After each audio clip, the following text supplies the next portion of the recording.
So Sally, this takes us then to page 3 of the form. Right now we're finally getting to the buyer's use of the form. Right. So give me again an overview of the purpose of page 3. Well, page 3 is where the buyer decides what fees they will pay and what fees they want the seller to pay in regards to the HOA fees. Right. So it's the buyer's turn.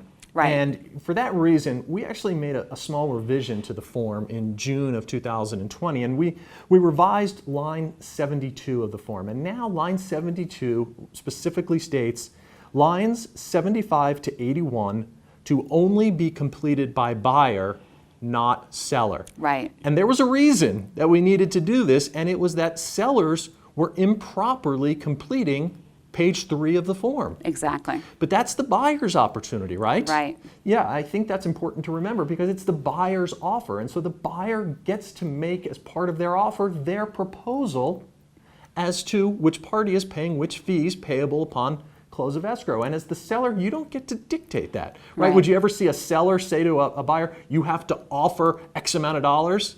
No, right? It's an offer. Right, the buyer gets to decide their offer price. Right. Just like the buyer gets to decide as part of their offer who's going to pay which of these fees. Exactly. So, listing agents out there, sellers, make sure that you complete page 1, you upload it into the multiple listing service, but you don't complete page 3 because that is for the buyer. Now, when I was looking yesterday, just to get a quick idea, I did notice that there were several listing agents that had page 3. Some things were already filled out, and the seller had signed page 3. So the question would be, what would you do if you're coming across that as the buyer's agent? So what do? You're a buyer's agent, you're representing a buyer, you get that HOA addendum, and page 3 is already completed, and your buyer is not okay with those terms. Right. So what do? Well, you told me something very good just a few minutes ago, Scott, where you can, in section 8A, you can pull out a new page 3, put in the terms that your buyer decides they want to put in their offer, and then call attention to the fact that you have replaced page 3 by writing that in section 8A of the RPC. Yeah, so you're essentially taking page 3 of the HOA addendum, you're pulling that off, and you're inserting your own page 3 with your buyer's terms. Right. And then, we always want to make sure that we have a meeting of the minds, right? That both parties are on the same page. And we never want a seller coming back and saying, well, hold on, I didn't realize, you tricked me. I didn't know you switched out that form. Right. And so, yeah, I think it is a good practice to draw attention to that using section 8A of the purchase contract and maybe just putting a little notation that says that, the page 3 has been revised to reflect the terms of the buyer's offer. Oh, I like that. Yeah, That's good. and that way the seller can't later argue that, oh, I didn't know you did that, or I didn't realize you did that. Right, exactly. All right, perfect. Let's talk about the fees themselves. Now, we know the disclosure fee is going to be paid by the seller, but the other fees are going to be negotiable. Right. So you're representing a buyer. How does the buyer determine, as part of their offer, who they're proposing is going to pay which fees? Well, the market we're currently in is pretty crazy, where a lot of times we're having to waive the appraisal, we're having to waive the inspection, people are writing offers sight unseen. So it's going to be market driven. It's going to, maybe a year from now it'll be very different. But right now, depending on what's flying in that neighborhood, you might want to tell the buyer, in order for your offer to be accepted, you might want to pay the transfer fees yourself. Put buyer to pay the transfer fees. Yeah, in 2020, it's tough to be a buyer, right? Inventory is so low, and you want to do everything you can to get your offer accepted. Right. And so you're saying by volunteering to pay some of these fees, it makes your offer more attractive to a seller. Exactly. You'll float to the top. Great.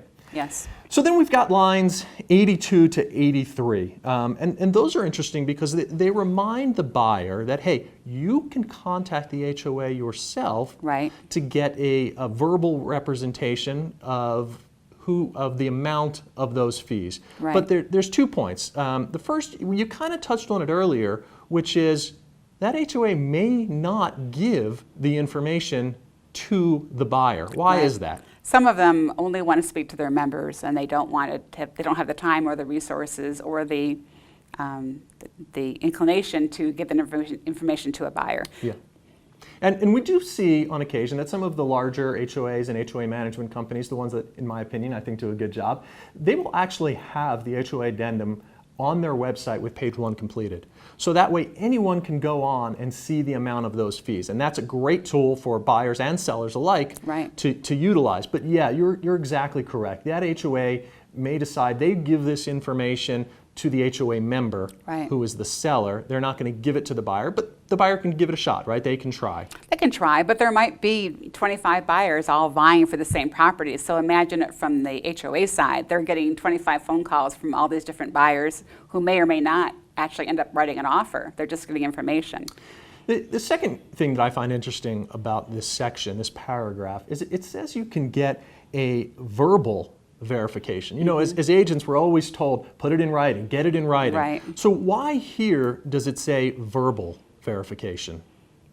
Well, because we're really not able to get it in writing up until the time that all those fees flow to escrow and they show up on the settlement statement. Yeah, exactly right. You know, until the HOA has paid the money that they are entitled to receive, they're typically not going to start putting everything in writing for Right. you. And so it's extraordinarily unlikely if you're a buyer that you are going to receive that information in writing. And so, you know, when we're creating the form, we didn't want to give the buyers that expectation that they should try to receive it in writing, because most likely that's not going to happen. Right. So at best, you're shooting for a verbal verification. Well, of you're setting those their fees. expectations for them. They're not going to be expecting it to get it in writing. They'll know. Until the fees start flowing through to escrow, they're not going to see it in writing. Right. So then we have lines 84 to 85, which talk about assessments that may act as a lien against the property. Right. How common is that? How frequently do you see that? I think that's market driven. Probably during the downturn, we probably saw a lot of that where people were unable to pay their HOA fees. Now, I'm thinking maybe not, but with COVID-19, that may have also had an influence. As a listing agent, that's a question I would ask right up front when you take the listing. Are there any liens that we need to know about right now so we can address them? What if there is an assessment lien that's recorded against the property? Who's paying for that? Well, if it's before close of escrow, it's going to be on the seller. And if it's after close of escrow, it'll be on the buyer. But this is a question you need to ask up front, because this might even turn into a short sale if they don't have the monies to pay this lien off before you can transfer. And if they do have the money and they don't want it to be dealt with at close of escrow, one of the things the sellers can do is they can just write a check to the HOA for the money that's owed and have that lien removed, so there's no impediment. Exactly. Okay, so that's another way of addressing it.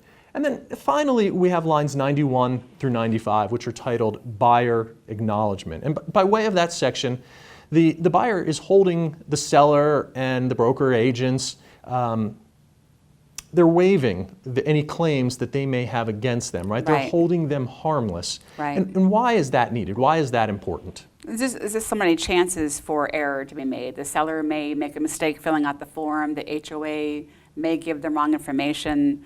I usually tell my sellers to ask one more question before they hang up. Say, are there any other fees that we have not discussed yet? And then that's an opportunity to flush out any more fees that may be there that they didn't specifically ask about. But it's a process that's fraught with possible error. And so it's just a good idea to know that agents are not on the hook for that, and the sellers are not completely on the hook for that.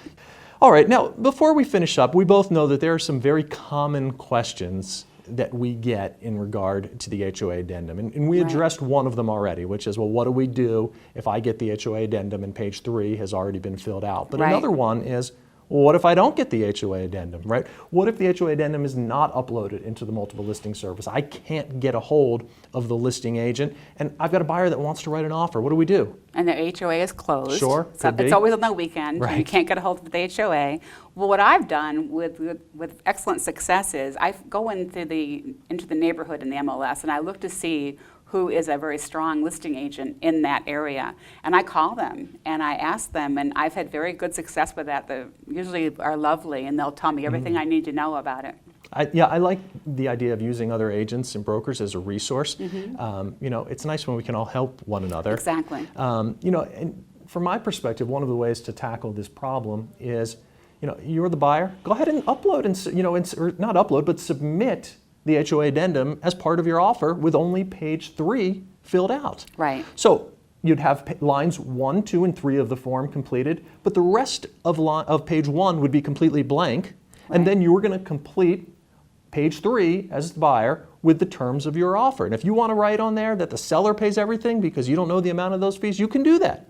Another thing that you can do, and I don't care for this option quite as much as the first, but you could, as the buyer, make your offer contingent, writing in language in Section 8A, saying this offer is contingent upon the parties' negotiation of who pays which HOA fees upon close of escrow and execution of the HOA Addendum. So that's 2 different ways to handle that, that challenge that may come up. I like that, because then you're not under contract without terms being defined. You're saying, I need to have these terms before we have before Right. that contingency is removed, Yeah, right? yeah, and so you would just write that contingency in Section 8A, and agents, if you need help with that, I'm sure your brokers can assist coming up with some language in that regard. Right. So another question, and this is actually one that you brought to my attention, which I think is a good one, is, well, do we have a valid contract if the property is in an HOA, but there's no HOA addendum? It's been completely overlooked. Because from a legal perspective, there's some strong arguments for yes, and there's some strong arguments for no. Right. So what are your thoughts on that? Since it could be successfully argued from either standpoint, from the buyer or the sellers, I think our job as agents is to make sure that we're not introducing any ambiguity into the contract. And so we need to know the forms and use them when it's appropriate, so we don't put our clients in that position. Yeah. So big takeaways from this form are, number 1, if you're the listing agent, have the seller get the information, upload it into the multiple listing service. Exactly. If you're the buyer's agent and you know the property is in an HOA, make sure that you're using the form. Exactly. Well, Sally, thank you so much for your time. Thank you, Scott. Appreciate it. It was an honor to be here.